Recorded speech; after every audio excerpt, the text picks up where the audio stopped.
Monda market పంచముఖ హనుమాన్ దేవాలయ పునర్నిర్మాణ పనులను టీపీసీసీ ఉపాధ్యక్షురాలు కోట నీలిమ ఆలయ కమిటీ సభ్యులతో కలిసి శంకుస్థాపన చేశారు. పురాతన చరిత్ర కలిగిన పంచముఖ హనుమాన్ దేవాలయాన్ని అభివృద్ధి చేయాలనే సంకల్పంతో ఈ కార్యక్రమాన్ని చేస్తున్నట్టు తెలిపారు.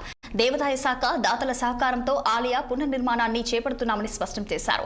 దాదాపు 2.50 కోట్ల అంచనాలతో దాతల సహకారంతో ఆలయ పునర్నిర్మాణ పనులను రాతిశీలతో నిర్మిస్తామని అన్నారు. ప్రభుత్వం తరపున టీపీసీసీ ఉపాధ్యక్షురాలు కోట నీలిమ దేవాదాయ శాఖతో మాట్లాడి 67 లక్షల రూపాయల నిధులు మంజూరు చేయించడం పట్ల సంతోషం వ్యక్తం చేశారు. పురాతన చరిత్ర కలిగిన ఆలయాన్ని గత పాలకులు పట్టించుకోలేదన్నారు.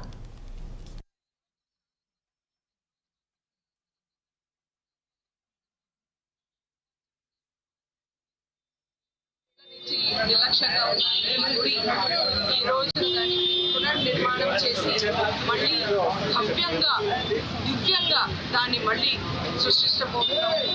దీనికోసం ఎంతోమంది డోనర్స్ ముందరకు వచ్చి అలాగే ఎండోమెంట్స్ నుంచి సపోర్ట్ ఉండి కానీ అందరికంటే ముఖ్యంగా ఈ టెంపుల్ని ముందరికి తీసుకెళ్తున్న వారందరికీ నాకు ఈ రోజున థ్యాంక్ యూ చెప్తున్నాను. మోస్ట్ ఇంపార్టెంట్ ఏంటంటే క్రితం 10 ఏళ్లుగా మోండా మార్కెట్ ఏరియాలో ఉన్న ఈ ప్రాచీన టెంపుల్ని ఎన్నో ఏళ్లగా నిర్లక్ష్యం చేసి దీంట్లో భక్తులకి ఏ రకంగా ఫెసిలిటీస్ లేకుండా ఉండేవి.